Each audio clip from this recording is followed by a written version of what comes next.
Hey guys, after my failed attempt yesterday to put up a decent benchmark video, I'm going to give it a second shot today and hopefully I don't crash and then make the whole video janky and then try to fix it and make it even worse. But yes, this is the GTX 1080 SLI benchmark video. I finally have both of them installed. Keep in mind I do not have the HB SLI bridge yet because no one has it. I would love to have it, but I can do a separate test once I do get those. And I will be running these benchmarks at 3440 by 1440 on the X34 Predator monitor from Acer. I'm going to be using G-Sync, but V-Sync will be off, and I'm going to try to do max settings on pretty much all the games to test it out. I'm going to be using MSI Afterburner to measure kind of how the cards are working, if we're hitting thermal limits, if there's any weird power spikes or frame spikes, we'll be able to check it out. Also, if you are using Rise of Tomb Raider at all with this game in SLI, turn VXAO off. It will cause the game to crash every time, which is what screwed up my video last time. So, with no further ado, let's take a closer look at Afterburner. So you can see that I'm running two GTX 1080s with the newest drivers from NVIDIA. On the left, it might be a little bit hard to see because the only way to record this type of video for YouTube on a 3440 or an ultra-wide monitor is recording it in 4K. So things are going to seem a little bit smaller, but I'll try to at least focus the mouse on what's important. So we're going to be using GPU power percentage, GPU temperature, GPU usage of course, fan speed, GPU memory clock, GPU core clock, memory usage, and then the same for the second GPU as well. I'm not going to be playing around with the fan profiles yet. I'm going to do a separate video on that, even if we do hit thermal throttling. And I'm also not overclocking for this video yet. That'll come later this week. So let's try jumping into the Division first, which has everything maxed out already. And let's see if we can get an actual successful video this time. Fingers crossed, no promises. So far running these in SLI, I really haven't run into any issues. I've tested VR, I've tested pretty much all my games. The only issue I ran into was the driver failure, which to me looked like the classic DirectX 11 where the driver stopped responding. And that was only with Tomb Raider with VXAO on, so that last setting that they have. So hopefully this works a little bit better this time around. But again, no promises. Alright, so we're going to go into options. We're going to check out graphics, and you're going to see everything's maxed out. I don't have it, HBO is here, the whole thing is, everything's maxed out pretty much. Everything's on ultra or higher. Resolution scale is only at 100% because you'll see Division's a beast of game and it's actually going to have a hard time getting a really good percentage. But so let's run Division has the built-in benchmark, so it makes it real easy to see how well it runs. I also did some in-game with it, and they're fairly similar. We got frames per second on the top right, if you're interested in that, and here it goes, with everything maxed out. I found that Division is, it's definitely one of the prettier games. To me, it's not the prettiest game. In terms of intense graphic intensity, this is one of the few games that, even with the Titan X and SLI overclocked, and with an all-in-one water cooler on each of them, I've found that this game gets pushed to its limit more often than not. I've had to turn down a few settings, which is funny to have to do that with SLI Titans or with SLI 1080s. This one's close enough to 60 where I'd consider playing with everything maxed out. But it's still, you see, we get as low as 53 here, so there is a couple issues there, of course. And it's like kind of actually hovering at in the mid to high 50s with everything maxed out.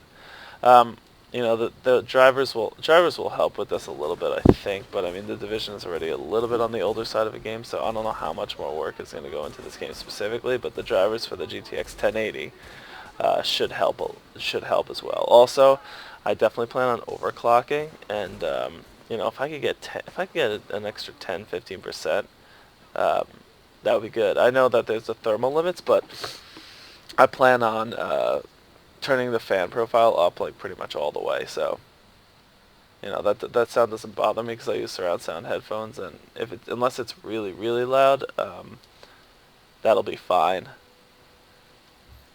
Alright, so we finished the benchmark, and the average was 56, the typical is 57, and CPU usage wasn't high, but you can see the GPU usage was at 92%. So let's go to the next game, and before we do that, we'll take a look at some of the settings. So the temperature never got up to throttling. It was a high of 77.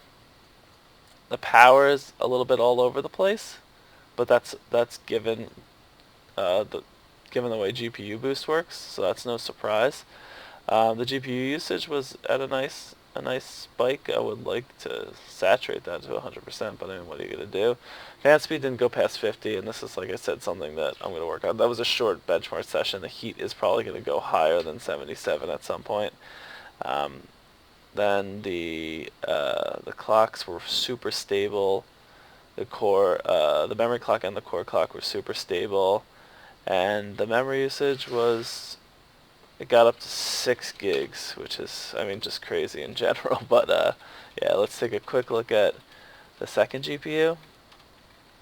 Actually, good amount of usage on the second GPU. That's kind of impressive for an SLI scaling title, so that's good. So the second one was active, and the clocks were pretty stable, minus like a couple dips here and there, but like little dips, like blips. So that's good. So now we're gonna try what was deadly to my last video, Rise of Tomb Raider. Just gonna double check that VXAO is off, because that is what killed it. And we tried it also yesterday at yeah, HBO Plus is on. SBAO Plus. We tried it yesterday on DX12, and DX12 I lose 40 frames. So I'm gonna look into that a little bit, but I shouldn't lose that many frames. But even so, it's not worth playing it on that. So for this one, we got the graphics settings, again, all maxed out. Everything's on the highest. We are running at 95 Hertz, FXAA, no VSync, all that good stuff. And I don't know if we want to, yeah, we'll run the benchmark, why not? It's nice when these games have the in-game benchmarks. It helps you see realistic situations, because if I just play, it's only going to give me a few. So right now it's running at 95 frames per second, but if you've done this benchmark before, as it flips and adds more textures in, the thing does start to run at a more realistic pace. Lighting doesn't seem to drop it at all, still 95 frames per second. Now we're down to, yeah, this is what I was seeing mostly, between 79 and 85 frames. So once you get the textures in and some of the lighting effects on the actual ground, it does tend to go up. Dipped to 60 there for a second, but I don't think that's indicative of the actual gameplay. This is a pretty highly intensive lighting and texture room, because the light has a lot of items to bounce off of, and even so, we're in the high 80s, which is really solid. I mean, I didn't expect with max settings to get to my 95 limit of my of the monitor, which I have overclocked to 95 Hertz, but I expected to stay well above 60. Ooh, this is also another intense with all the trees and stuff like that, but we're staying mostly above 60 frames per second, so that's good. And as we get, I guess, farther away from the light source, or less foliage maybe, the frames stabilize at what we were seeing, more like the 70-80 range, so that's cool. That's really good.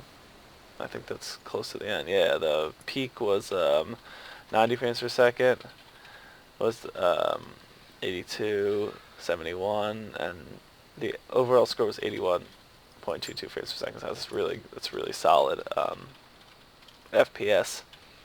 Next we're gonna do quick Doom. And we'll finish off with some Star Wars Battlefront. So as you can see, again, temperatures. This one, the temperature reached 81. It looks like it did get to 82. And then it went down, but it's hard to say if that was at the end of the video or not. But again, Tomb Raider pushed it a lot harder and got the heat up a lot hotter, a lot faster. Again, I'm not even using half of the fan speed, so I should be able to stabilize that. But you didn't see any.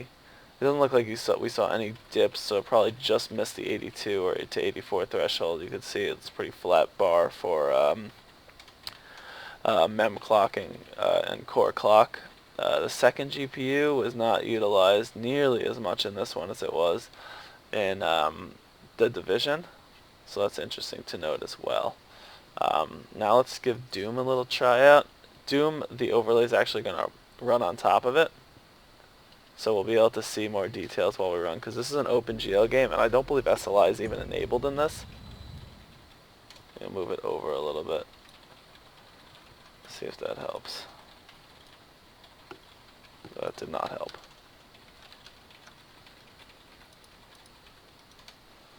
Okay, let's try opening Doom again. Give it a second. And we're back. Good. I'm going to have to reset the settings on Doom. For some reason I have to do this pretty often. And I'm going to have to move this over as well to this side. Alright. This game likes to reset its video settings. Let's move this down here for now while I fix the settings. 21:9, 3440, everything else I think should be maxed out. We will check the advanced settings, but okay. Yes, I want these settings. Okay. Now we can move this back to the top so people can actually see. And make sure all these are set to Nightmare, Ultra, blah, so on and so forth. Resolution scale still 100. We'll see what we get here before we jump to conclusions on that. Let's continue game. I'll just play a little bit of this level. And we could check out temperature, fan speed, all that good stuff. You know, it's funny, Doom is a really good looking game. Maybe not the best looking, but it runs really well. They did a great job making this a smooth experience on a lot of different machines. And of course they have 21:9 support, all that good stuff. So it's to me it's actually a pretty solid game overall. I'm gonna try one more time to move this over just so you can see the FPS. Because this one has the built-in benchmark, so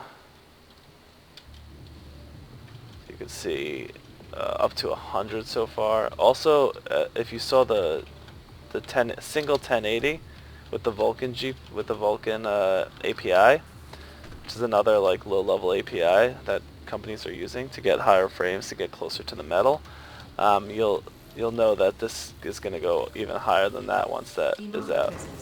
Just give a quick action sequence. I'll probably die, but here it comes.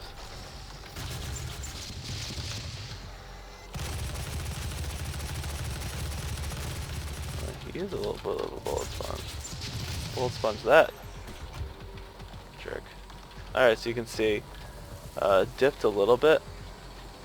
It doesn't look like that's due to temperature. I think that's just there's more stuff going on inside of here versus it was outside. But anywhere from 100, I mean anywhere from 100 to in the 80s, looks like this game's gonna run. But either way, that's plenty high as far as I'm concerned. The G-Sync will help smooth out some of those spikes. I would like it to be a little bit more consistent, but overall the core clock has been pretty much flat. The memory clock has been flat.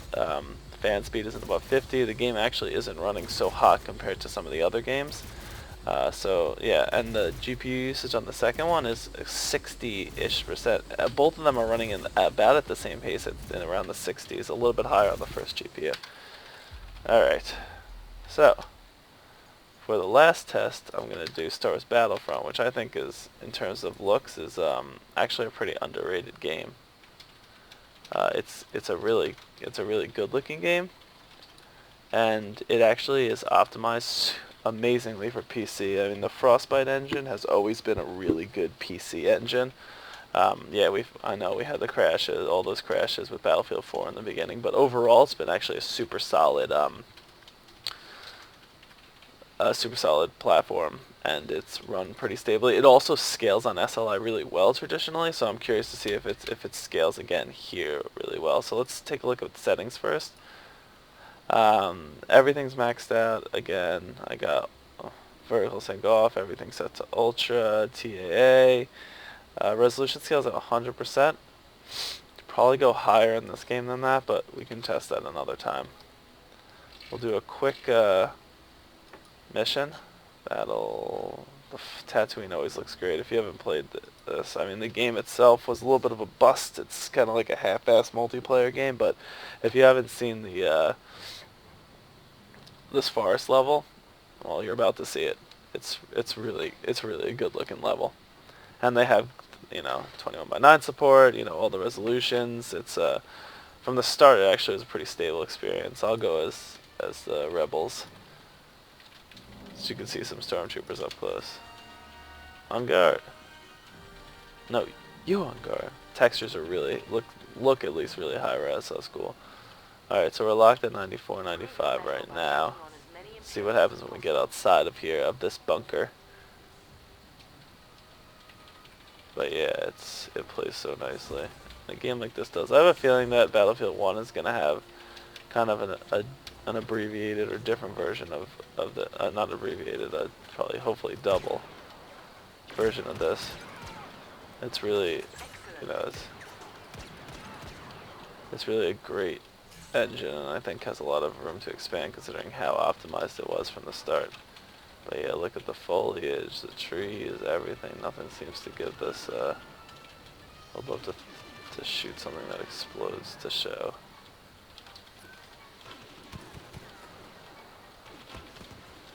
Nice explosions there. Some more explosions back there. Nothing's even giving it any type of difficulty.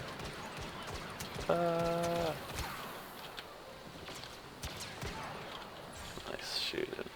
Alright, so that's Star Wars Battlefront. Running maxed out with everything. Try resolution scale at some point, but it doesn't need to be for this video. That pretty much brings us to the end. We've kind of seen, the games are still pushing it at this resolution. That's for sure. Quickly look at didn't reach the temp limit, didn't reach the power limit. The usage was in the 60s and 70s, which kind of sucks a little bit, but I didn't need it, so it didn't matter. The same with actually the second GPU. Very well optimized SLI game. Flat bars for the memory, so no overheating issues. Yeah, so that is the GTX 1080 and SLI. A bunch of benchmarks for games. I'm gonna do some more. I'm gonna do some custom fan profiles to keep it away from that thermal limit, especially for longer sessions. I'm definitely gonna overclock on top of that, because we do have thermal space if you're willing to sacrifice the sound. And I'll be doing a lot of these videos. I'll be doing some VR tests also. So that'll be coming up soon. Like, subscribe, follow us on Twitter. Gaming Techie, if you like this stuff, and hopefully this one actually uploads well, opposed to the first one, which was a disaster. Alright, bye.